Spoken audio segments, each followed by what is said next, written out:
Hello दोस्तों, आप सभी का हमारे easy study with Raju YouTube channel पर स्वागत और आमंत्रण है। आज मैं आप सभी के लिए मैथ का वेरी वेरी इंपॉर्टेंट क्लास लेकर आया हूँ, जो सभी विद्यार्थियों के लिए ये हेल्पफुल और सहायक होगा। एक क्लास सभी विद्यार्थी देख सकते हैं, कक्षा 6 से लेकर कक्षा 12वीं तक, और सभी प्रतियोगी परीक्षाओं की तैयारी करने वाले विद्यार्थी भी इस क्लास को देख सकते हैं। आज की मैथ की क्लास में हम पढ़ेंगे प्रतिशत वाले सवाल भाग 5, यानी प्रतिशत पर आधारित सवाल प्रश्नों को देखेंगे। भाग 5 है। इसके पहले हमने प्रतिशत पर आधारित 4 क्लास करा चुके हैं, यानी प्रतिशत पर किस तरह से सवाल आते हैं, कैसे प्रश्न बनते हैं, उनके 4 क्लास करा चुके हैं। ये आज का हमारा प्रतिशत वाले सवाल के प्रश्न के भाग नंबर 5 है। आज हमारा ये 5वां क्लास है प्रतिशत का। आज हम इसमें पढ़ेंगे कि परीक्षा पर आधारित प्रतिशत वाले सवाल कैसे होते हैं, यानी परीक्षा से संबंधित प्रतिशत में सवाल किस तरह पूछे जाते हैं, कैसे पूछे जाते हैं, आज इसके बारे में पढ़ेंगे। क्लास स्टार्ट करने से पहले मैं आप लोग से प्रार्थना और रिक्वेस्ट करना चाहता हूँ कि आप लोग हमारे easy study with Raju YouTube channel को सब्सक्राइब करके हमारा सहयोग कीजिए, हमारा सपोर्ट कीजिए, और हमारे क्लास को अधिक लाइक करिए, शेयर करिए, कमेंट अवश्य करिए। यदि आप लोग हमारे क्लास को फेसबुक पर देख रहे हैं तो हमारे फेसबुक को फॉलो कीजिए। हमने दो फेसबुक अकाउंट बनाया है, एक है राजू क्लासेज, एक है राजू भैया क्लासेज के नाम से। दोनों फेसबुक पेज को फॉलो कीजिए और हमारा सहयोग दीजिए। चलिए हम आज की क्लास को स्टार्ट करते हैं। देखिए आज का हमारा क्लास क्या है। देखिए प्रतिशत यानी परसेंटेज वाले प्रश्न भाग 5, यानी आज है परीक्षा संबंधित प्रतिशत वाले सवाल, यानी परीक्षा संबंधित प्रतिशत वाले सवाल आज देखेंगे, जो हमारे परीक्षा से संबंधित होते हैं। प्रतिशत वाले सवाल ऐसे देखेंगे जो महत्वपूर्ण सवाल होते हैं, कैसे कैसे परीक्षा में पूछे जाते हैं। देखिए प्रश्न नंबर 1 हमारा क्या है। देखिए दिया है, एक परीक्षा में उत्तीर्ण होने के लिए 35% अंक लेने होते हैं, यानी पास होने के लिए 35% अंक चाहिए। एक अभ्यर्थी, अभ्यर्थी मतलब जो पढ़ने वाला विद्यार्थी होता है, को 40 अंक मिले और वह 30 अंकों से अनुत्तीर्ण हो गया, यानी फेल हो गया। 30 अंकों से अनुत्तीर्ण फेल हो गया, तो वह अधिकतम यानी पूर्णांक क्या है। तो उस परीक्षा की अधिकतम पूर्णांक क्या था, मैंने उसका जो पूर्णांक था वो क्या था। तो देखिए ऐसे प्रश्न कैसे हल करेंगे, लिखेंगे हम, हल लिखेंगे तो लिखेंगे माना अधिकतम अंक, अधिकतम अंक यक्स है, यक्स है। अब देखिए यानी 35% होना चाहिए पास होने के लिए, लेकिन एक अभ्यर्थी कितना 40% अंक पाता है, 30 अंकों से क्या हो जाता है, फेल हो जाता है। यानी उससे मतलब 40 अंक प्राप्त होता है, 30 अंकों से फेल हो जाता है। तो यानी कुल यानी 35% बराबर क्या होगा, यानी कुल पूर्णांक होगा, बराबर हो जाएगा यानी एक्स गुणे 35% बराबर 40 धन 30, 40 धन 30 हो जाएगा, क्योंकि 40 अंक प्राप्त करता है और 30 अंकों से वो अंतरिम हो जाता है। तो उसे पाना चाहिए था, यानी 70 अंक पाना चाहिए था, तो वो पास हो जाता। तो ये कितना होगा, तो एक्स हम क्या लिख सकते हैं, यानी 35/100 लिख सकते हैं, और बराबर ये हमारा 70 हो जाएगा। कितना हो जाएगा, 70 हो जाएगा। तो बराबर यहाँ काट लेंगे हम, अगर हम डायरेक्ट ऐसे करके काट सकते हैं। कैसे काटेंगे, देखिए 70 में 100 और बाकी कितना हो जाएगा, 35 हो जाएगा। कितना हो जाएगा, 35 हो जाएगा। तो 35 करना 35 हो जाएगा, 35 गुना 100 हो जाएगा। तो हमारा क्या हो जाएगा, एक्स बराबर यानी 2 गुणे 100, तब बराबर 200, यानी इसका आंसर क्या आ गया, 200। यानी 200 अंक उसे चाहिए था, अधिकतम अंक पूर्णांक अंक क्या था, यानी अधिकतम 200 अंक पूर्णांक था, यानी 200 पूर्णांक था। ये हमारा 200 पूर्णांक था, यानी उस अंक का क्या था, 200 पूर्णांक था। ये हमारा आंसर हो गया। अब देखिए हम कैसे लगाएं, माना अधिकतम अंक एक्स है, एक्स का 35% बराबर क्या, 10/70 होगा। तो क्या होगा, 70% होगा, जो कि हम लिखेंगे 70 बराबर एक्स बराबर हम लिख देंगे, यानी 70/100/35, यहाँ 35 हो जाएगा, यानी 35 तो हम काट लेंगे, 35 का नाम 35 हो जाएगा, 35 गुना 70 हो जाएगा, तो 2 गुणे यानी 100, 200 हमारा आंसर आ जाएगा। अब देखिए हम अपने अगले प्रश्न को देखते हैं। किसी परीक्षा के लिए उत्तरांक 40% है, तो वह विद्यार्थी ने 185 अंक प्राप्त किए और 15 अंकों से उत्तीर्ण हो गया, यानी फेल हो गया। तो परीक्षा के अधिकतम अंक कितने हैं। तो देखिए इसको क्या करना पड़ेगा, यानी किसी परीक्षा के लिए उत्तरांक यानी पास होने के लिए कितना अंक चाहिए, 40% चाहिए। कितना चाहिए, तो एक विद्यार्थी ने 185 अंक पाया है। कितना पाया है? 185 अंक उसे प्राप्त हुआ है, लेकिन उसे 15 अंक से फेल हो गया, यानी 15 अंक उसे पास होने के लिए कम पड़ गया, तो अनुत्तीर्ण हो गया। तो परीक्षा के अधिकतम अंक क्या हो गए? तो मानिए उसी तरह ये भी लगेगा, माना अधिकतम अंक, यानी उसे पूर्णांक कहिए कि पूर्णांक उसका क्या था? एक्स था, एक्स अंक था। तो देखिए एक्स गुणे क्या हम लिखेंगे? एक्स गुणे हम लिखेंगे यानी 40%, यानी 40% हो गया। अब बराबर क्या हो जाएगा? 185 और धन 15 हो जाएगा। तो बराबर क्या हो जाएगा? एक्स गुणे 40/100 हम लिख सकते हैं इसे। अब बराबर इसे जोड़ेंगे तो हो जाएगा 90 यानी 200 हो जाएगा, 200। हमारा एक्स बराबर क्या हो जाएगा? एक्स बराबर हो जाएगा 200 गुणे 100/40 बटे 40 हो जाएगा। तो बटे 40, देखिए इसे काटेंगे, 0 0 कट जाएगा, 4 का 4 4 5 20 हो जाएगा, यानी यहाँ 5 गुणे 100, यानी एक्स बराबर क्या बच गया? एक्स बराबर 5 गुणे 100 बच गया। तो हमारा पूर्णांक क्या हो गया?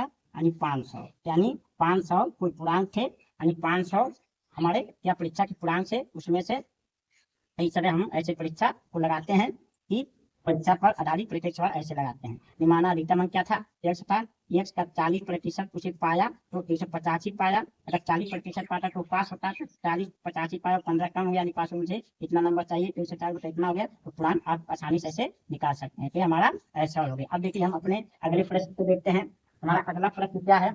देखिए दिया है हमारा प्रश्न नंबर 3 दिया है, एक परीक्षा में लड़कियों और लड़कों के लिए उत्तीर्ण प्रतिशत क्रमशः 35 और 40% है। तो देखिए एक लड़के ने 443 अंक प्राप्त किए और वह 117 अंकों से अनुत्तीर्ण यानी फेल हो गया।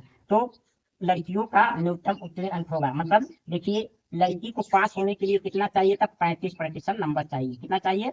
लड़की को पास होने के लिए कितना चाहिए? 35% चाहिए। लड़कियों को कितना चाहिए? 35% अंक चाहिए। और लड़कों को पास होने के लिए कितना चाहिए? 40% चाहिए। लेकिन एक लड़का ने क्या हुआ? 443 अंक प्राप्त किया, लेकिन वह 117 से फेल हो गया, यानी 117 अंकों से फेल, यानी अनुत्तीर्ण हो गया, यानी फेल हो गया। तो यानी लड़की को पास होने के लिए, यानी उत्तीर्ण होने के लिए कितने अंकों को आवश्यकता होती है, होगी, कितने अंक से चाहिए, तो ऐसे लगाते हैं। तो देखिए हम पहले क्या करेंगे? पहले हम निकालेंगे, यानी पहले हम देखते हैं, यानी लड़के को पास होने के लिए प्राप्तांक, यानी लड़के को, यानी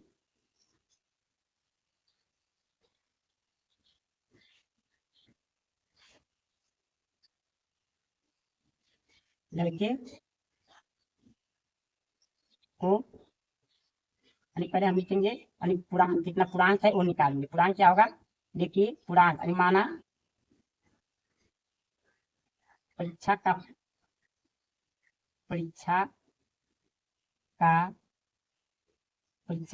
पूर्णांक, यानी पूर्णांक नंबर पहले निकाल लेते हैं। एक्स है, यानी कितना कुल नंबर था उसमें से 40% पाया है, तो एक्स था। तो एक्स गुणे हम लिखेंगे क्या? 40%। क्या लिखेंगे? 40% बराबर 443 और धन लिखेंगे 117। ये हमारा सब पूर्णांक था, नहीं सब नंबर था। अब देखिए इसे कैसे हल करेंगे? अब लिखेंगे एक्स गुणे 40/100, 40/100 यहाँ जोड़ लेंगे तो क्या हो जाएगा? यानी 10 का 0 हो जाएगा, 9 10 का 0 हो गया, 5 1 6 हो जाएगा। तो हमारा यानी एक्स बराबर क्या हो जाएगा? एक्स बराबर हो जाएगा 600 गुणे 100/40 हो जाएगा। 40 0 0 कट जाएगा, 15 4 करना 4 4 पे 15 आ जाएगा, 15 चौका 7, यानी बराबर, तो हमारा क्या हो गया? 15 गुणे 100, तो बराबर, यानी एक्स बराबर आ गया क्या? 1500, यानी सब पूर्णांक अधिकतम नंबर क्या था? 1500 था, 1500 था। ये हमारा 1500 था। तो लड़की का तो कुछ नहीं रहा, लड़की को तो पता है कि उसे पास होने के लिए कितना अंक चाहिए था? 600 अंक चाहिए था उसे। लेकिन हमें लड़की का पूछा है, लड़की का पास होने के लिए कितना अंक चाहिए? प्रतिशत दिया 35, यानी लड़कियों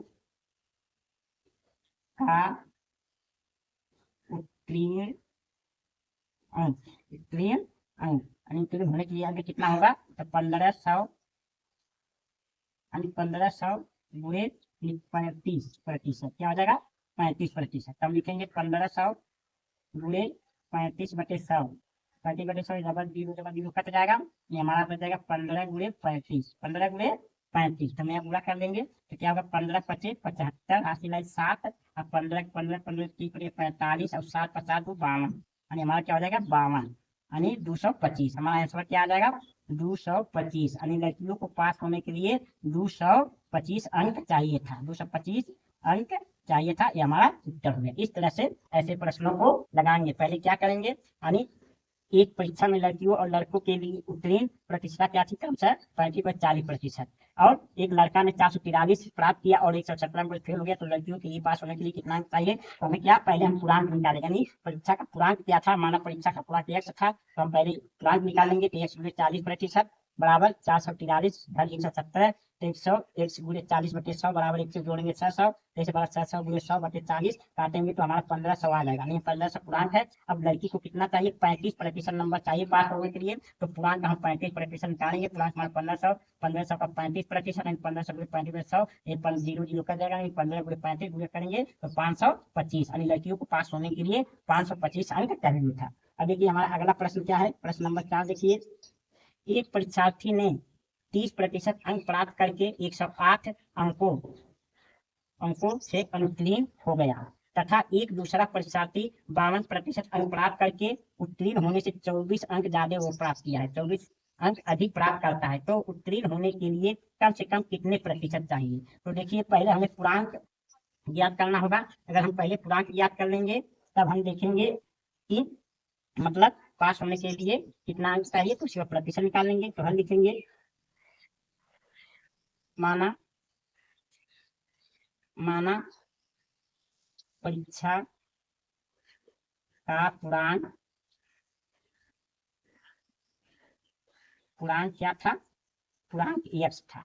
तो देखिए एक लड़का ने क्या हुआ, एक लड़का 30% अंक पाया है लेकिन 108 अंकों से फेल हो गया है। लेकिन दूसरा लड़का है जो 52% अंक पाया है, 52% अंक पाया है, लेकिन वो क्या है 24 अंक पास होने से जितना नंबर चाहिए उससे 24 अंक अधिक पाया है। तो इनके प्रतिशत का अंतर क्या होगा, पहले हम अंतर निकालेंगे। तो अंतर तो हमारा हो जाएगा, यानी परीक्षा तो क्या हो जाएगा, यानी x गुणे 52 माइनस क्या हो जाएगा 30, 52 माइनस 30%, 52 माइनस 30% अब बराबर कितना 108 और धन 24, 108 धन 24, ये हमारा जब पूर्णांक निकलेगा तो क्या होगा। अब देखिए x गुणे, अब यहाँ 52 में से घटाएंगे तो क्या बचेगा 22% बच गया। क्या बच गया 22%। अब इसे जोड़ेंगे तो क्या हो जाएगा, यानी 12 का 2 हो जाएगा, 12 का 2 और 2 0 2 1 3 हो जाएगा 132 आ गया। अब इसे हम क्या लिख सकते हैं, इसे लिख सकते हैं x गुणे 22/100, 22/100 लिख सकते हैं बराबर 132 लिखेंगे, बराबर 132 लिखेंगे। तो x बराबर क्या लिखेंगे 132 गुणे 100/22 हो जाएगा। तो हम काटेंगे 11 से, 11 से काटेंगे तो 11 गुना यहाँ 22 हो जाएगा, 2 आ जाएगा। यहाँ 11 का 11, 11 गुना 22 12 आ जाएगा, और 2 से 12 का 2 से 12 हो गया, और 6 गुणे यानी 6 गुणे 100 हो गया यहाँ, तो 600 कितना आ गया 600 आ गया। यानी सब पूर्णांक कितने थे 600 थे। अब 6 सब क्या था पूर्णांक था, अब 6 सब पूर्णांक था। तो पास होने के लिए कितने अंक चाहिए थे, मानते पास होने के लिए यानी उत्तीर्ण होने के लिए अंक कितना होगा, तो हम ये निकालेंगे, यानी 600 का 30% निकालेंगे और धन 108 जोड़ लेंगे। तो इतना अंक हमें क्या चाहिए, पास होने के लिए इतना अंक चाहिए अंक। अभी ये प्रतिशत नहीं अंक है। तो देखिए अब यहाँ ए जीरो कट गया, 0 कट गया, तो हमारा क्या हो गया 18 180 धन 108। तो हम जोड़ेंगे क्या हो जाएगा, यहाँ 8 हो जाएगा, यहाँ 8 हो जाएगा, यहाँ 1 1 2 288 हो गया। अब हम निकालेंगे प्रतिशत, यानी उत्तीर्ण होने के लिए प्रतिशत, उत्तीर्ण होने का प्रतिशत निकालेंगे। उत्तीर्ण होने का प्रतिशत बराबर क्या हो जाएगा, यानी 288/600 गुणे 100, हम कर देंगे गुणे 100। तो देखिए डबल जीरो कट जाएगा, तो ये 6 से कटेगा तो कितना आ जाएगा, 6 चौक 24, 6 बटे 48, यानी 48%। कम से कम हमें कितना 48% अंक पास होने के लिए चाहिए। ये हमारा आंसर है। इस तरह से हम लगाते हैं ऐसे प्रश्नों को। देखिए हमने क्या, एक परीक्षार्थी ने 30% अंक प्राप्त करके 108 अंकों से अनुत्तीर्ण हो गया, तथा एक दूसरा परीक्षार्थी ने 52% अंक प्राप्त करके उत्तीर्ण होने से 24 अंक अधिक प्राप्त करता है। तो उत्तीर्ण होने के लिए कम से कम कितने प्रतिशत अंक चाहिए? तो देखिए ऐसे पहले हमें क्या करना चाहिए, पहले हमें पूर्णांक निकालना चाहिए कि परीक्षा में पूर्णांक क्या था। तो माना परीक्षा का पूर्णांक x था, तो x गुणे क्या हो जाएगा, 52 माइनस 30, यानी 52 में से हम 30 घटाएंगे तो क्या हुआ, 100 को जो पास हुआ है विद्यार्थी वो 108 अंक वो भी प्राप्त किया, 24 अंक अधिक प्राप्त किया, उससे कितना अधिक 132 अंक प्राप्त किया। तो x गुणे बराबर 22% बराबर 180 132 अंक 132 अंक अधिक प्राप्त किया है। तो x गुणे 22/100 हो जाएगा बराबर 132। तो x बराबर 132 गुणे 100 बटे 22, काटेंगे तो क्या आ जाएगा, यानी काटेंगे तो 6 गुणे 100, यानी 6 गुणे 100 यानी 600, यानी पूर्णांक क्या हो गया,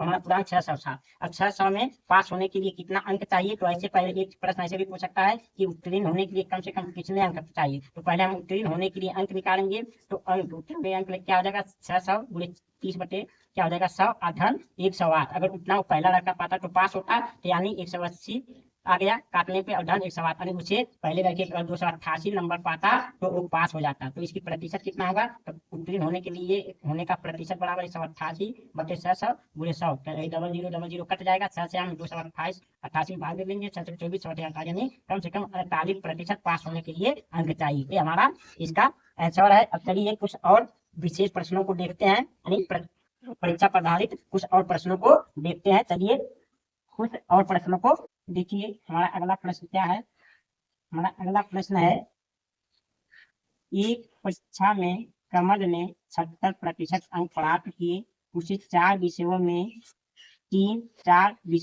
से 3 में क्रमशः 81, 66 और 61% अंक मिले। तो चौथे विषय में उसे कितने प्रतिशत अंक मिले? तो चौथे विषय में उसे कितने प्रतिशत अंक मिले? तो हल करेंगे कैसे ऐसे प्रश्नों को।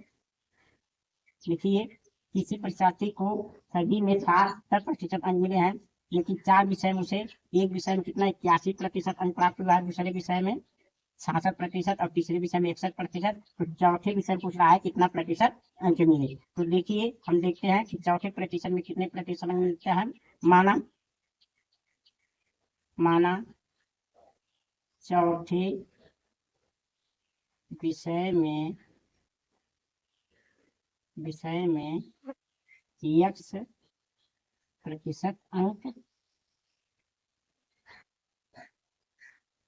प्राप्त हुए या मिले, प्राप्त हुए या हुए।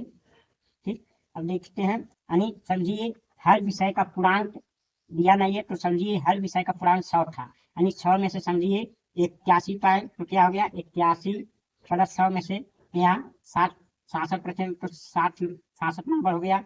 फिर 100 में से 61 नंबर हो गया। अब प्लस 4 में हम x माने हैं, तो चारों विषय का पूर्णांक क्या होगा, 400 होगा, 400 होगा।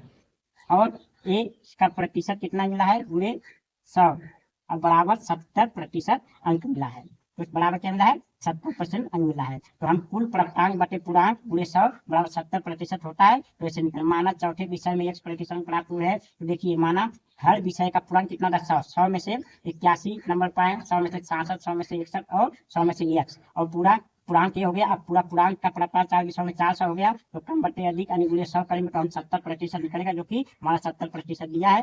तो देखिए अब क्या हो जाएगा, जोड़ेंगे 1 2 यानी यहाँ 8 हो जाएगा, यहाँ 6 6 12 12 8 20 हो जाएगा, 12 8 कितना हो जाएगा, 20 हो जाएगा, यानी 1 6 7 1 8 को 0, 6 6 12 8 20 हो गया, अधन x हो गया, धन x अब बटे 400 क्या हो गया, बटे 400 हो गया, और गुणे 100 बराबर यहाँ क्या हो गया, 70 हो गया।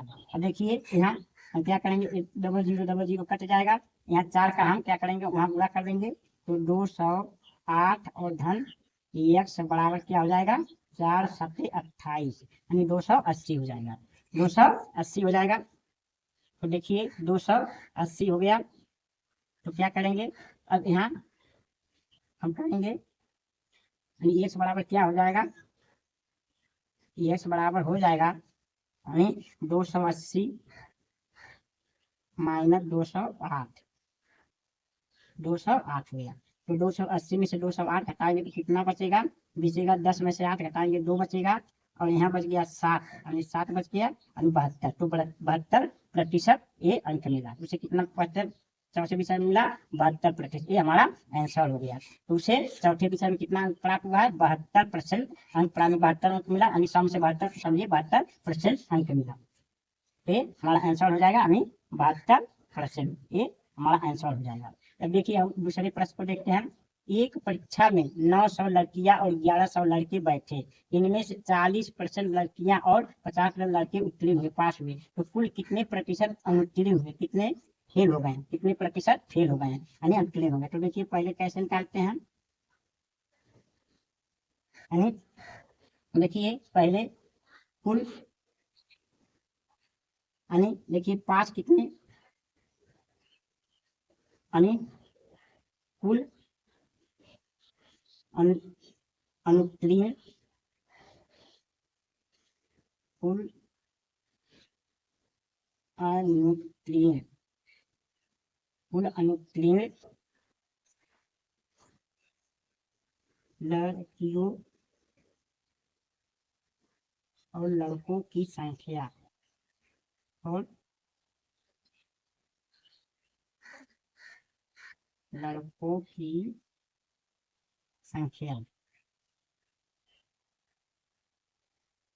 संख्या बराबर क्या हो जाएगा, देखिए हम क्या करेंगे यानी 900 गुणे 100 माइनस 40% और धन 1100 गुणे 100 माइनस 50% हो गया। तो बराबर कितना हो जाएगा, 900 गुणे 60% यानी 60% यहाँ बचेगा, और धन 1100 गुणे 50% यहाँ बचेगा। तो कितना हो जाएगा यानी 900 गुणे 60/100 कर सकते हैं, यहाँ 1100 गुणे 50/100 कर सकते हैं। देखिए यहाँ 00 कट जाएगा तो क्या होगा, 6 9 54, 6 9 54 540 क्या लड़कियां यानी फेल हो गई, 540 लड़कियां फेल हो गई, और धन कितना हो गया यानी 00 कट गया, अब 5 5 यानी 555 ये लड़के फेल हो गए। तो कुल यानी कुल अनुत्तीर्ण लड़के कितना हो गए, यानी 0 यहाँ 9 यहाँ 10 यानी 0 0 0 5 9 10 5 5 10 यानी इतना 1090 लड़के सब क्या हुए यानी अनुत्तीर्ण हो गए यानी फेल हो गए। तो इनका प्रतिशत निकालना है, तो प्रतिशत कितना हो जाएगा, प्रतिशत बराबर कितना हो जाएगा यानी अनुत्तीर्ण प्रतिशत बराबर हो जाएगा यानी 1090 अधन 900 और 1100 जोड़ लेंगे कितना हो जाएगा, 2000 यहाँ हो जाएगा, 2000 हो जाएगा और गुणे 100 हो जाएगा। ये 00 कट जाएगा, यहाँ से 1 0 कट जाएगा, हमारा क्या हो जाएगा, 2 5 10 हो जाएगा, 2 चौका 8 हो जाएगा, 10 5 10 यानी 54.5% यानी कुल विद्यार्थी फेल हो गए, 54% कुल विद्यार्थी फेल हो गए। देखिए प्रश्न में क्या था, एक परीक्षा में 900 लड़कियां और 1100 लड़के बैठे थे, इनमें से 40% लड़कियां पास हुई और 50% लड़के पास हुए, तो उत्तीर्ण हुए यानी कुल कितने प्रतिशत अनुत्तीर्ण यानी फेल हुए। तो देखिए कुल अनुत्तीर्ण यानी फेल लड़कों और लड़कियों की संख्या निकालेंगे, तो 900 गुणे यानी 100% में 40% घटा देंगे यानी 60% लड़कियां फेल हैं, और 100% में से 50% यानी 50% लड़के फेल हैं। तो फेल निकालेंगे काटेंगे तो इसको क्या आएगा, 540 लड़कियां फेल हैं और 550 यहाँ लड़के फेल हैं, तो जोड़ेंगे 1090 कुल लड़के और लड़कियां मिला के फेल हैं, तो इनका प्रतिशत निकालेंगे, प्रतिशत यानी अनुत्तीर्ण प्रतिशत बराबर हो जाएगा यानी 1090 बटे 900 और 1100 जोड़ेंगे 2000 और गुणे 100, तो 1090 बटे 2000 गुणे 100, फिर 00 कट जाएगा और 1 0 यहाँ कटेगा, 2 का 109 में 2 का भाग देंगे हम, 2 5 10 2 चौका 10 लगा के यहाँ 2 5 नीचे 10 यानी 54% हमारा आंसर हो जाएगा। इस तरह से आप ऐसे प्रश्नों को हल करेंगे। अब चलिए देखते हैं हमारा अगला प्रश्न क्या है। अगला प्रश्न देखिए, प्रश्न नंबर 7 क्या है। देखिए, किसी परीक्षा में 60% अंग्रेजी में तथा 70% गणित में विद्यार्थी उत्तीर्ण हुए तथा 20% दोनों 20% विद्यार्थी दोनों में अनुत्तीर्ण यानी फेल हुए और 2500 दोनों विषयों में उत्तीर्ण हुए, तो कुल विद्यार्थियों की संख्या बताइए। देखिए, कुल विद्यार्थियों की तो हम पहले क्या निकालेंगे, पहले कुल निकालेंगे, कुल पास कुल उत्तीर्ण विद्यार्थी की संख्या, कुल यानी कुल विद्यार्थियों की संख्या यानी कुल विद्यार्थियों की संख्या कितना हो जाएगा, कुल विद्यार्थियों की संख्या हो जाएगा, कुल विद्यार्थियों की संख्या क्या हो जाएगा। तो देखिए हम क्या करेंगे, यानी 100,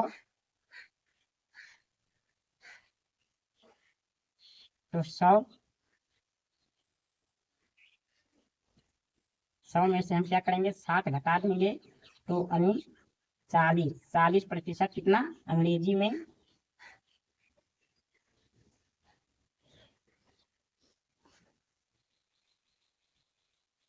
पहले यहाँ देखिए, पहले अंग्रेजी में अनुत्तीर्ण विद्यार्थी, अंग्रेजी में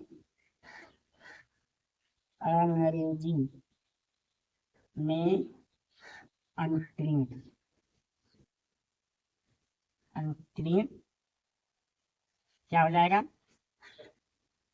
100 माइनस 60 बराबर 40%। 40% अंग्रेजी में अनुत्तीर्ण हुए हैं। गणित में अनुत्तीर्ण बराबर हो जाएगा 100 माइनस 70, 100 माइनस 70 बराबर 30%, यानी अंग्रेजी में यानी अनुत्तीर्ण हुए, फेल हुए हैं, यानी केवल अंग्रेजी में अनुत्तीर्ण, केवल अंग्रेजी में अनुत्तीर्ण कितना हो जाएगा, यानी 40 माइनस 20 बराबर 20%। और केवल गणित में उत्तीर्ण हो जाएगा, यानी 30 माइनस 20 बराबर 10%। और कुल में 20 है तो कुल अनुत्तीर्ण, तो कुल अनुत्तीर्ण विद्यार्थी कितने हो जाएंगे, कुल अनुत्तीर्ण विद्यार्थी हो जाएंगे, यानी 20 धन 10 और धन 20 तो बराबर क्या हो जाएगा 50% विद्यार्थी कुल में अनुत्तीर्ण फेल हुए। तो उत्तीर्ण यानी कुल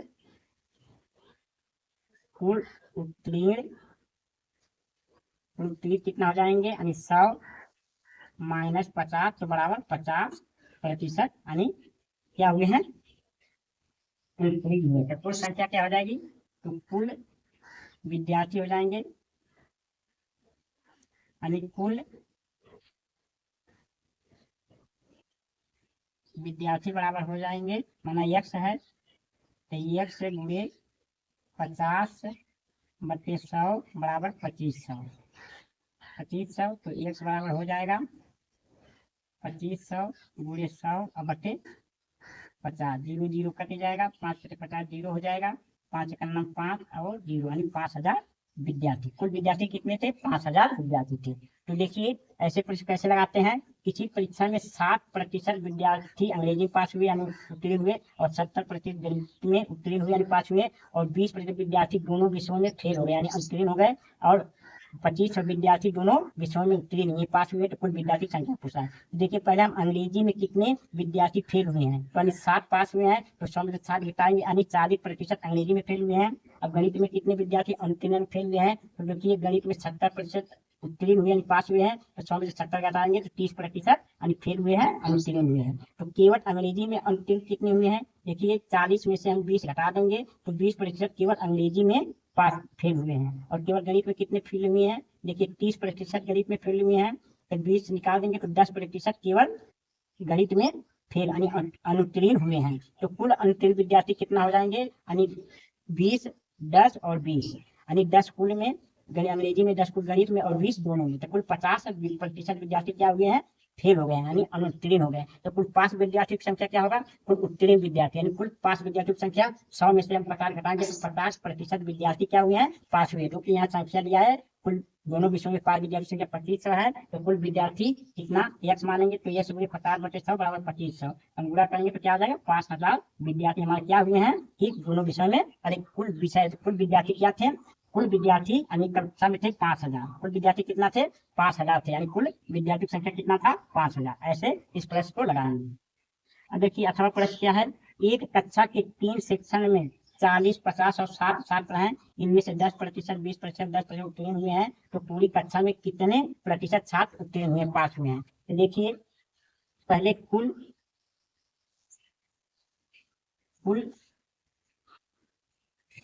विद्यार्थियों की कुल पास अनुत्तीर्ण प्रतिशतता क्या होगी, कुल उत्तीर्ण विद्यार्थी कुल उत्तीर्ण विद्यार्थी क्या हो जाएगा, कुल उत्तीर्ण विद्यार्थी हो जाएगा। देखिए यानी 10, 40 का हम 10% निकालेंगे तो कितना हो जाएगा, 1 0 यहाँ कटेगा, 1 0 यहाँ यानी 4 विद्यार्थी, 4 हो गया। और हम 50 का निकालेंगे 20%, 50 का 20% निकालेंगे तो हो जाएगा 1 0 1 0 यहाँ कटेगा, 0 यहाँ कटेगा, 5 गुना 10, 10 यहाँ हो जाएगा। यदि हम यानी 60 का 10% निकालेंगे यहाँ 0 0 कट गया, यहाँ 6 का 9 6 यानी कुल 5 विद्यार्थी कितना हो गए, हम जोड़ लेंगे तो 4 धन 10 और धन 6 यानी 20, कुल 5 विद्यार्थी कितना है 20। और कुल विद्यार्थी कितना है, कुल विद्यार्थी यानी 40, 50 और 60 तो कितना हो जाएगा 110, 150 यानी कुल 150 विद्यार्थी हैं। तो प्रतिशत कितना हो जाएगा यानी उत्तीर्ण